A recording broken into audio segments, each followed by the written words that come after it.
The new year is upon us, and you're probably wondering, what are the best down payment assistance programs available to me? Well, in this video, I asked my good friend and preferred lender, Robert Lewis, that very same question. And guess what? He's going to break it down in detail. So make sure you stay to the end and stay tuned.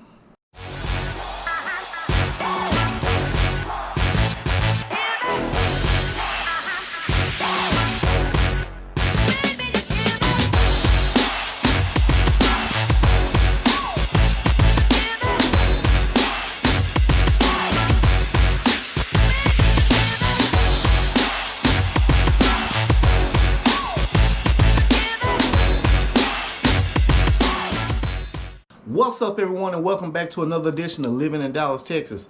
I am Darius Holmes.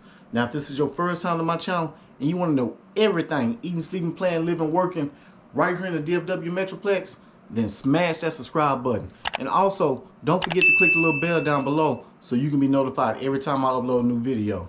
And honestly, hey, we coming into this new year, and you guys been reaching out to me, ready to make the move to the DFW Metroplex, and I absolutely love it.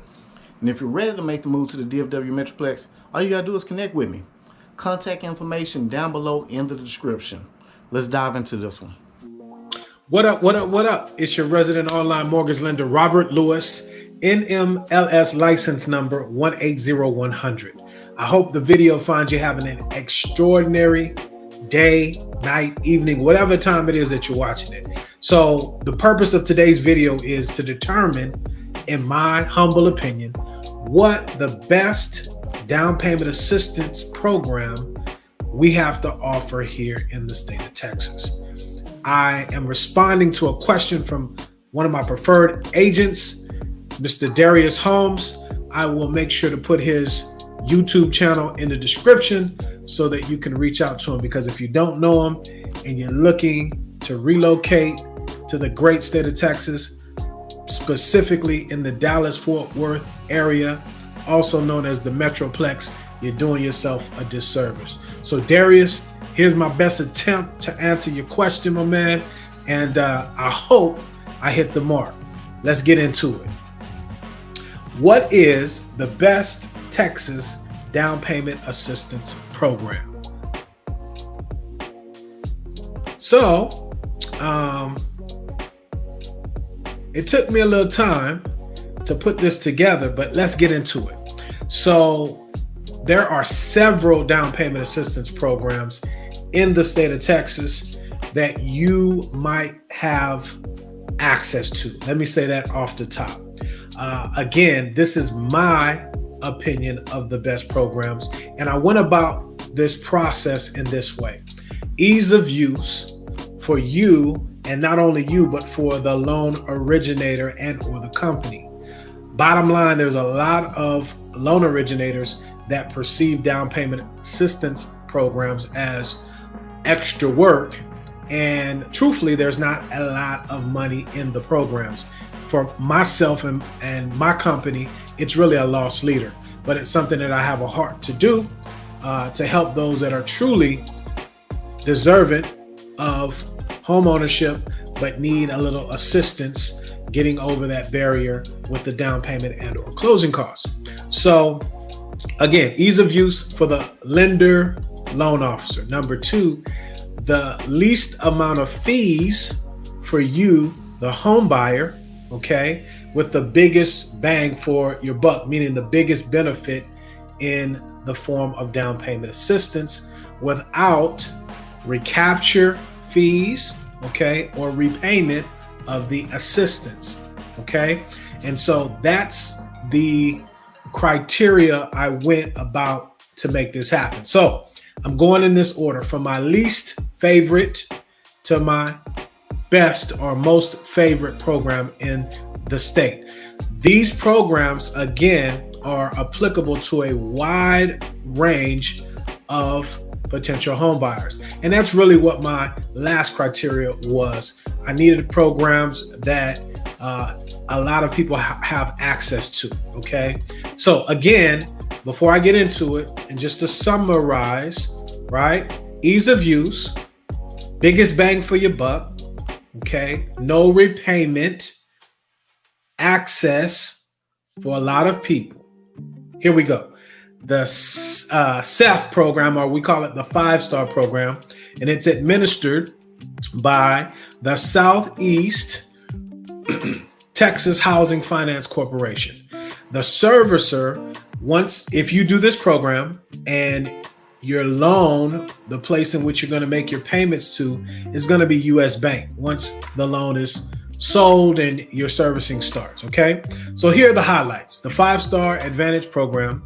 First of all, there's no first-time home buyer requirement. Okay, and for some people that's a huge thing.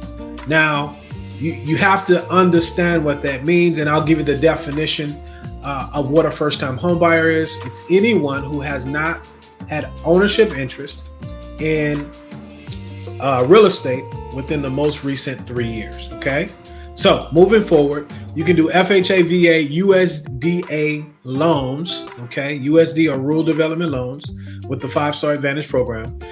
They have a minimum credit score, minimum FICO score of a 640, and at the time of this video, a 45% debt to income ratio for FHA loans. Okay, now if you're wanting to go higher than that, let me back up. FHA loans, USDA loans, and VA loans is 45% threshold, if you will, for those government loans. And then if you want to go higher than that, up to 50%, just for FHA loans only, you have to have a 680 minimum FICO score. And let me pause there. When I say minimum, or middle is a better term, in the mortgage business, we as originators, when we pull your credit report, we're going to pull what we call a tri-merge with all 3 agencies, Experian, Equifax, and TransUnion. And so we're going to throw out the high score, and we're going to throw out the low score. So when I say minimum FICO score, I mean the middle score, and it has to be a 680 or higher.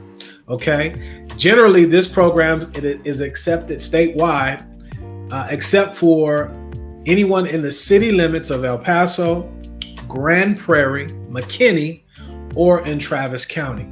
And the reason being, as I alluded to when I first started this video, there's a lot of programs. And just for your knowledge, you always should look at the city level, then go to the state level, and then the federal level. Anytime you're looking for these programs. The deal is, though, with this program, it cannot go into those areas because those areas have specific programs for those cities and or the county, Travis County for the state of Texas, or Austin, which is the state of Texas, and Travis County, if you will. So no recapture tax. Okay.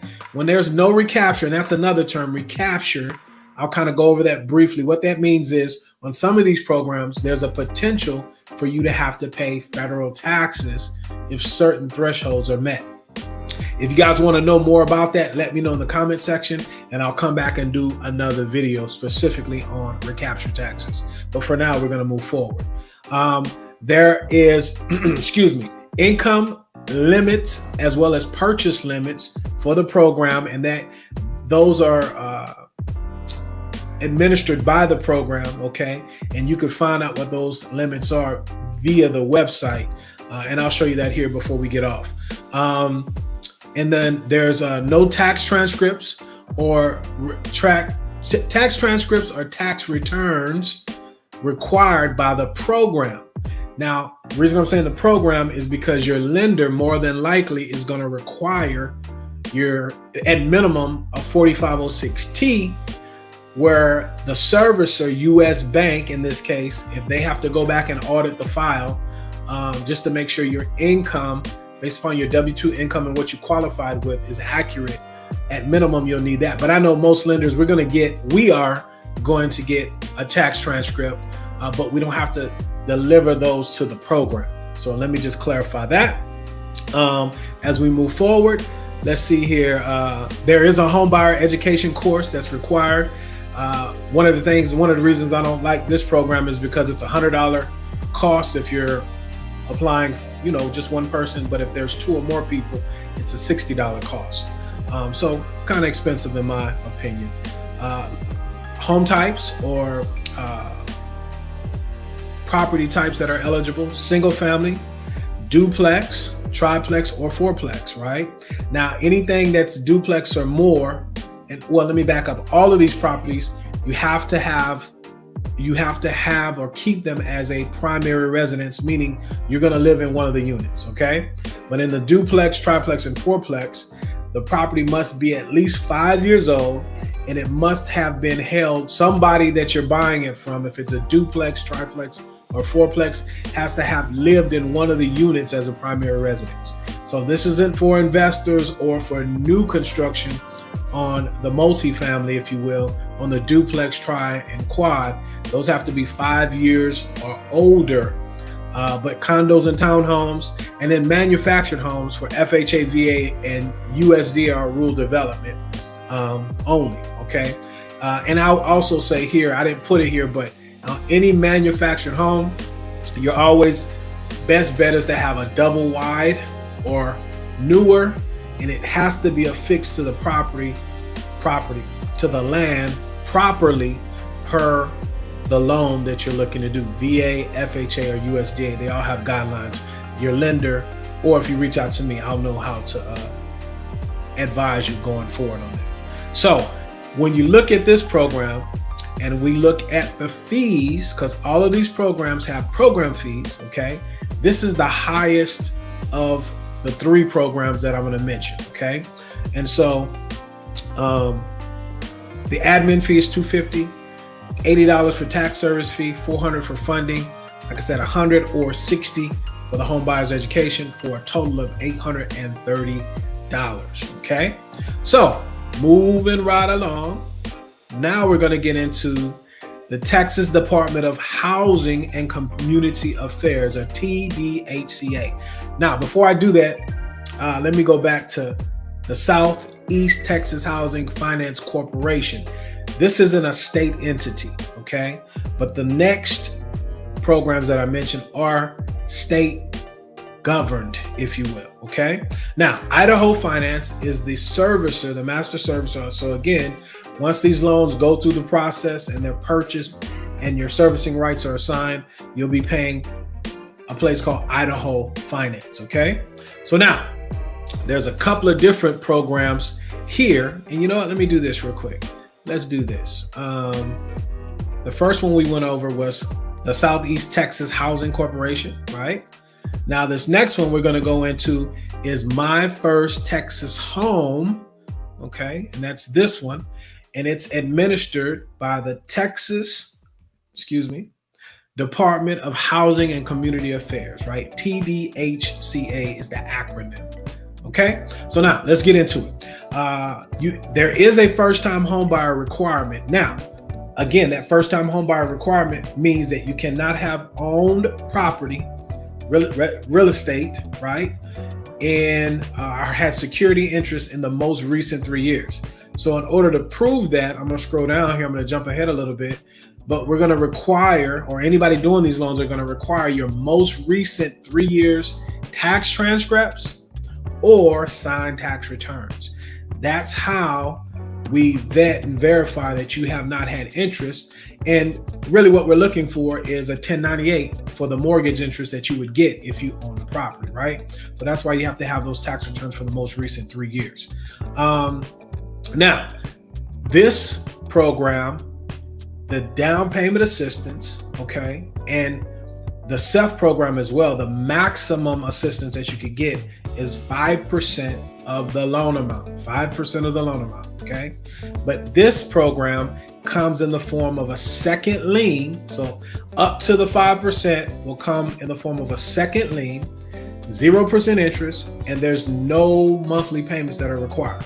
However, whenever you sell the house, refinance the house, okay, or transfer or pay off the first mortgage for whatever reason, then you have to return the money, okay?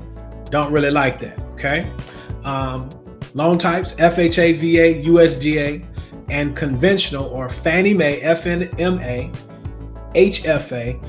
Long story short, all those acronyms on the conventional side, that's a conventional loan, Fannie Mae, and that's for your home ready loans, and really specifically those loans are important for those that fall under 80% of the annual median income, AMI. That's another acronym that you might hear me say, okay? But this program only allows for the Fannie version and not the Freddie Mac version of the HFA program, if you will. So the minimum FICO score is 620. You can go up to 50% max debt to income ratio with an AUS automated underwriting software approval, okay?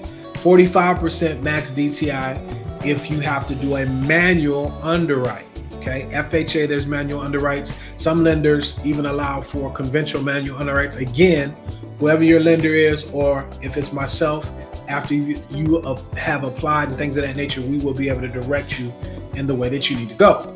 So there is a potential recapture tax. Again, there's certain things that have to happen with some of these programs that might expose you to recapture. Again, if you want to know that more in depth, reach out and we'll talk about it. But there's income as well as purchase price limits. Let me pause there.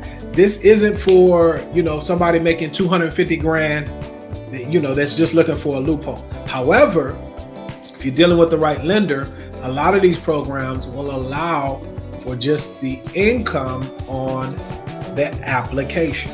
So what that means is it's very crucial for you to pick the right mortgage advisor or loan officer, one that understands the guidelines and knows how to navigate, because I have helped folks that, made more than, the income guidelines call for.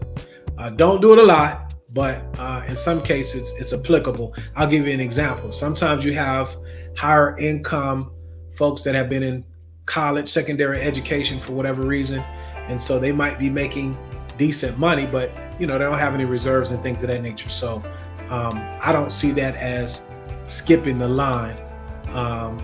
If you call me and you got $10 million, I'm like, come on, man. But anyway, I digress. Income limits and purchase price limits, right? There are those that are applicable. Now, there's a homebuyer education course, but with the TDHCA, if you go through their system, it's free. There's no cost for it, unlike on the Seth, right? You could do single, and I've spelled that wrong, right? Let me change that. Single, duplex, condo, townhomes, and manufactured homes. So notice on this one, I didn't say triplex or fourplex. Duplex is the largest home that you could buy. There are no age requirements, but you have to live in one of the units as a primary residence. That's key. As far as the fees, $275 compliance, $150 loan review, $85 tax service fee, for a total of $510. Not bad at all. Now, the second program that the TDHCA offers is called the My Choice Texas Home, right? This program here, My Choice Texas Home.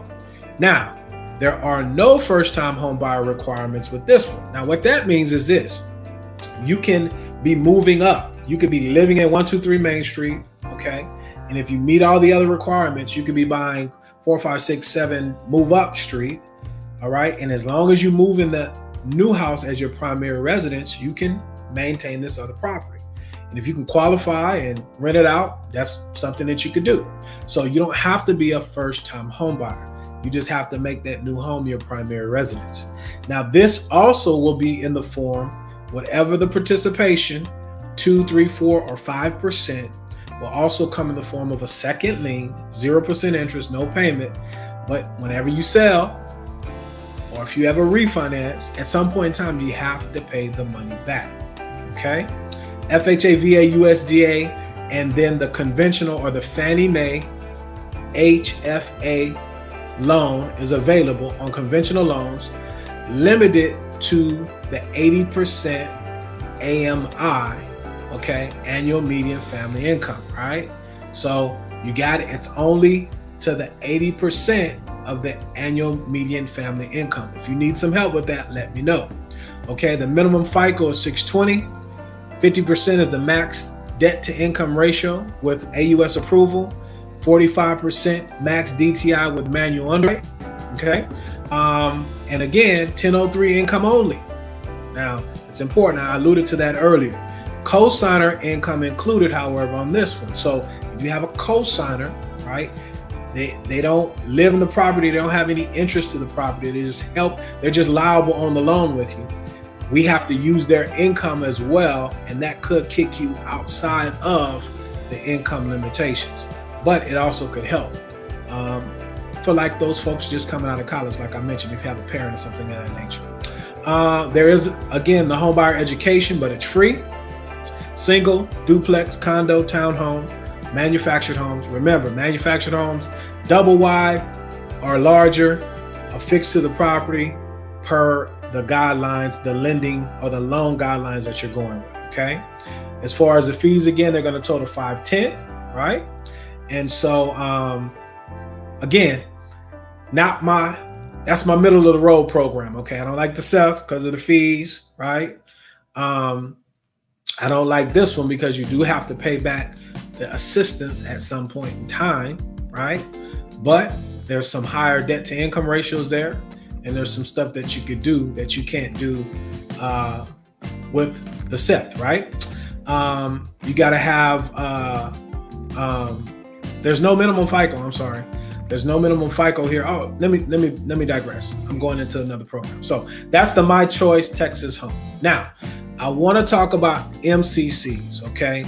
This is a bonus. A lot of people don't talk about mortgage credit certificates, okay? T-Shack has one, and then,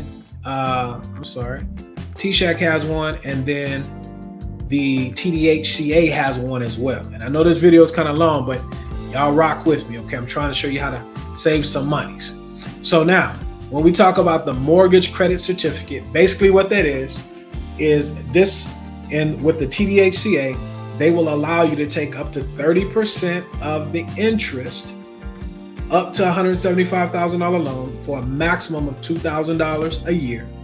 Or if you decide to take the 20% MCC for anything greater than $175 loan, there's no cap, there's no maximum on the interest. So how it works is this: $100,000 loan, 3% interest, multiply it, that you take the annual amount and you take either 30 or 20% based upon the route that you go, okay? And then that percentage, again, it's going to be capped at $2,000 if it's a 30% MCC, but you can use those monies for a myriad of things. I'll just say this: it is a true credit. So meaning if you had, say this scenario that I gave, the MCC, the interest that you use, that up to the 30% of the mortgage interest that you pay annually could be used as a tax credit. And say you had a $500 tax bill and that credit equal to $500, it would wash. You wouldn't pay any taxes there. If you didn't have any tax bill for that year and you had that credit, you can carry that forward up to the next 3 years. So this is something very nice. As your income increases, this is another way for you to minimize your cash outlay. With all of our largest expenses is with taxes. You'd be surprised. You got to be a first-time home buyer to get the MCC. And a lot of people, especially, if you're needing down payment assistance and things of that nature, it's something that you want to get. And a lot of loan officers just don't know about it because a lot of loan officers don't do down payment assistance. But anyway, that's what an MCC is. Now, the other side, the other 70% of the mortgage interest that you're not using, you can still take that to your tax preparer and they can help lower your income to expose you to less taxes. That's how it works. So the lowering of your income to lessen your exposure to taxes, and then you have up to 30%. That's a true tax credit. Now, when you go, if you get this and you go to your tax preparer, it's tax form, what is it, 839? Let me scroll down here a little bit.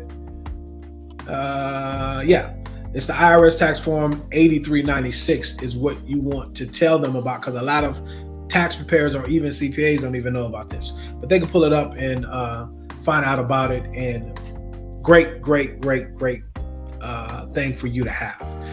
So whenever you are getting the MCC, there's a 3-year tax transcript or signed tax returns. Remember, you got to have that to prove that you haven't had a home, your first time home buyer.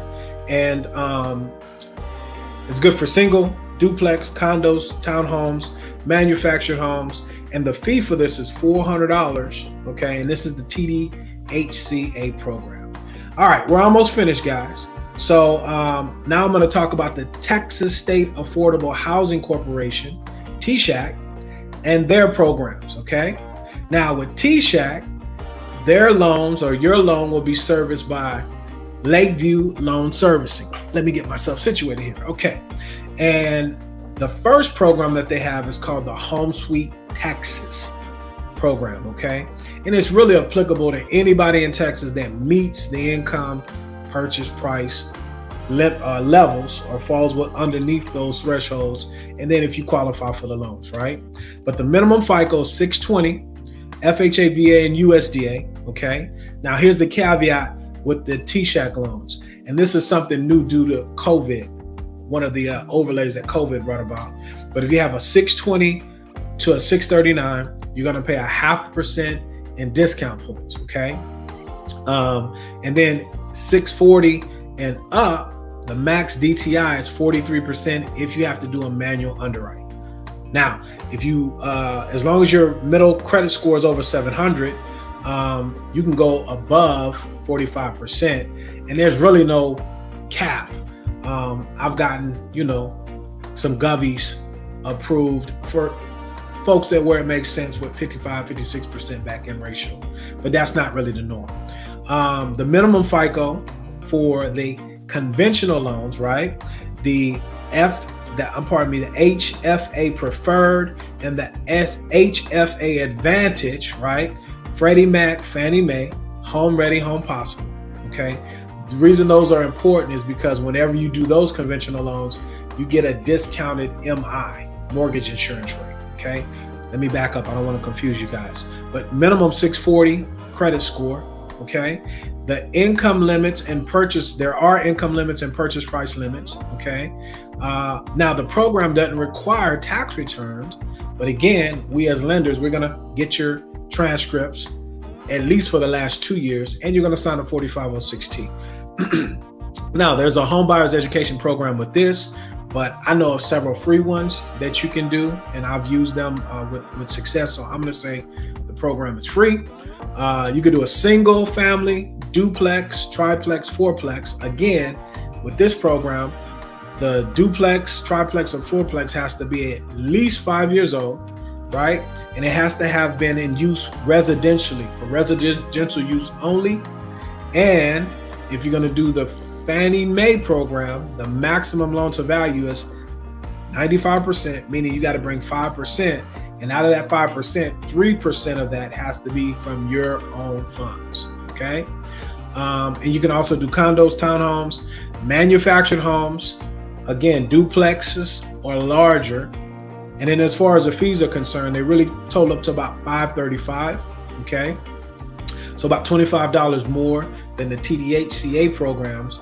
But with these programs, well, with this one in particular, you can get a grant, or on the conventional side, you're going to get a forgivable 3-year second lien, 0% interest, no payments.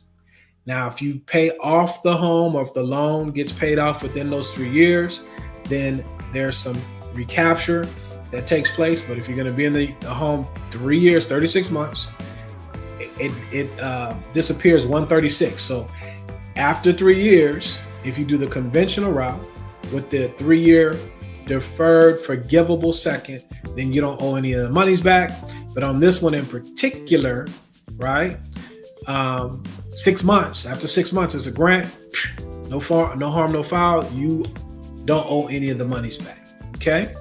And there's also what they call Homes for Heroes. And Homes for Heroes kind of is in line with the Home Sweet Home. The difference here is that if you want to do the MCC for the TSHAC, there's a cost. Okay. And that $400, actually, you know what? Another typo. It's $500. That $500 can be waived if you are one of the approved heroes, okay? But there's a bond, and there's no monies in the bond at this time. There was, I guess almost a year and a half ago now, but the bond is done away with. All the monies are in the grant form. So if you're a hero, again, and you want to get a mortgage credit certificate from Texas Savings, you know what, I don't want to butcher it, from the Texas State Affordable Housing Corporation, TSHAC, then that fee will be waived if you're a veteran. I apologize. If you're a veteran or a hero, okay? So I won't go over the MCC again. The only difference between this MC and the one with the TDHCA is that there's a 20% MCC and there's no cap on the monies that you can get. So remember, on the TDCH, there's a 30% MCC with a $2,000 cap, or you go down to the 20% with no cap. Well, this one is only 20% with no cap. You got to have the tax transcripts for the 3 years, and there you have it. So man, I know this video was long. Let me do this. I'll say this: if you have any questions, you could reach out to me. I'll have my information. I'll just tell you, 210-570-6382 is the office line. Or more importantly, reach out to Mr. Holmes, Darius, if you're looking to purchase. And there you have it, guys. My time is up. I thank you for yours. If you're looking for a DPA in the state of Texas, there's several of them. The deal is you need to consult with your trusted advisor to make sure you pick the one that's right for you and your family. And then when it's time to get out and find that dream home of yours, you would be remiss not to reach out to Mr. Holmes. So there you have it. You guys be good, be blessed, not stressed, forget about the rest, and until the next time, peace.